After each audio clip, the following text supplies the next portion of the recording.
창세기 14장은 성경에 기록된 최초의 국제 전쟁입니다. 겉으로 보기에는 고대 근동의 패권 다툼처럼 보이지만 그 이면에는 하나님의 언약 백성이 세상 환난 가운데 어떻게 보호받고 구원받는지를 보여주는 말씀입니다. 우리는 매일 아침 뉴스를 통해 전쟁과 갈등, 경제적 어려움의 소식을 듣습니다. 아브라함 시대 소돔과 고모라도 그랬습니다.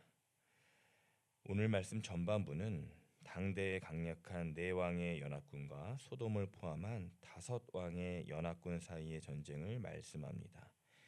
12절에 보면 이 전쟁의 소용돌이 속에 한 인물이 있죠.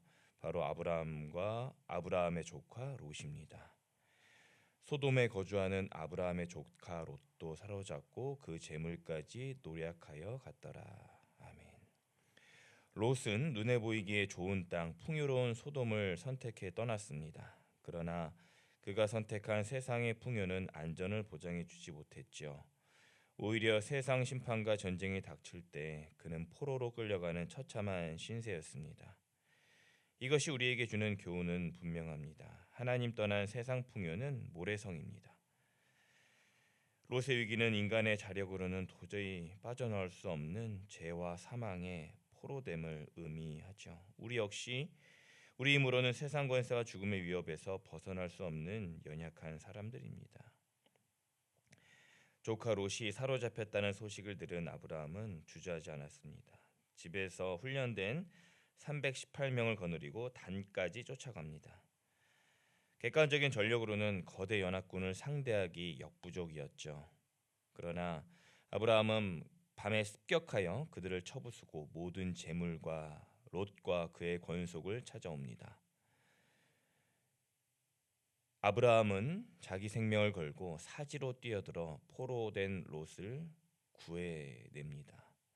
마찬가지로 하나님의 아들 예수 그리스도께서도 우리를 구원하시기 위해 우리의 전쟁터, 인생터로 찾아오신 것과 같았습니다. 이 승리는 아브라함의 군사적 탁월함 때문이 아닙니다. 하나님께서는 아브라함에게 약속하신 창세기 12장 3절 말씀, 너를 축복하는 자에게는 내가 복을 내리고 너를 저주하는 자에게는 내가 저주하리니 라는 언약의 성취입니다.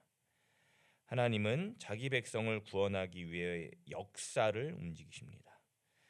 전쟁에서 승리하고 돌아오는 아브라함 앞에 오늘 신비로운 인물이 등장하죠. 살렘 왕이자 지극히 높으신 하나님의 제사장 멜기세덱이었습니다.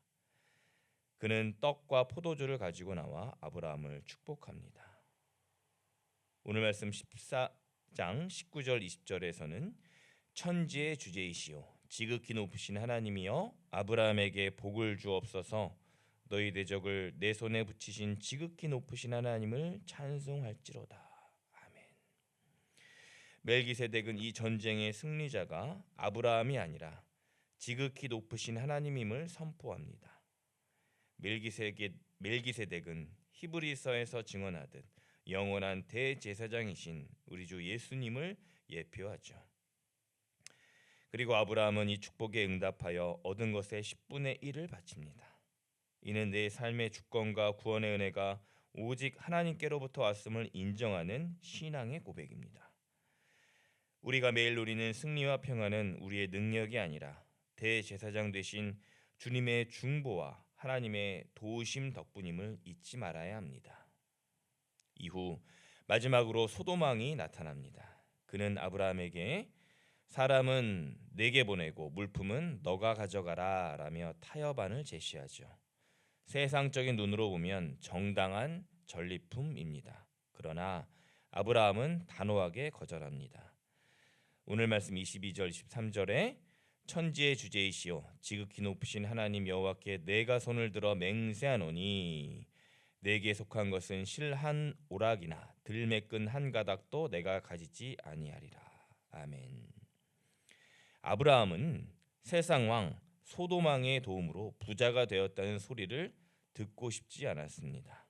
아브라함은 오직 하나님만이 나의 상급이요 방패이심을 믿었기 때문입니다. 구원받은 성도는 세상 방식이 아니라 하나님의 방식으로 살아가야 합니다. 세상이 주는 달콤한 유혹보다 하나님의 영광을 우선시하는 것이 바로 우리의 삶의 모습이어야 합니다. 사랑하는 아름다운 교회 성도 여러분, 우리는 전쟁 같은 총성이 오가는 치열한 세상 속에 살고 있습니다. 때로는 롯처럼 세상 흐름에 휩쓸려 위기를 맞기도 하죠. 그러나 기억하시기 바랍니다. 하나님은 졸지도 주무시지도 않으며 자기 백성을 구원하기 위해 찾아오시는 분입니다. 오늘 하루 나의 구원이 오직 지극히 높으신 하나님의 손에 있음을 신뢰합시다. 우리를 위해 중보하시는 대제사장 예수 그리스도의 은혜 안에 거합시다. 소돔왕의 유혹 앞에서도 비굴하지 않았던 아브라함처럼 하나님의 자부심을 가지고 당당히 걸어 살아가십시다. 성도님들의 삶 속에 대적을 이기게 하시고 참된 평강, 샬롬을 주시는 하나님의 은혜가 가득하시길 주님의 이름으로 간절히 소망합니다. 아멘. 기도하겠습니다. 사랑의 하나님, 이 시간 우리에게 창세기 14장의 말씀을 통하여 우리가 이 거친 파도, 인생 어려움을 어떻게 헤쳐나가야 될지 아브라함의 모습을 보며 저희가 깨달았습니다. 주님, 이 시간 우리가 아브라함처럼 단호하게 세상 타협과 유혹을 거절하고 하나님의 방식으로, 하나님의 말씀으로 하나님의 영광을 위해 살아가는 우리 아름다운 교회 모든 성도님들 되게 하여 주옵소서. 오늘도 우리를 구원의 손길로 구원해 주시는 하나님의 그 은혜를 기억하며 하나님의 그 은혜를 바라보며 하나님의 모든 소망하심으로 걸어갈 수 있는 우리 모든 복된 인생들 되게 하여 주옵소서. 우리 주 예수 그리스도의 이름으로 기도드렸습니다. 아멘.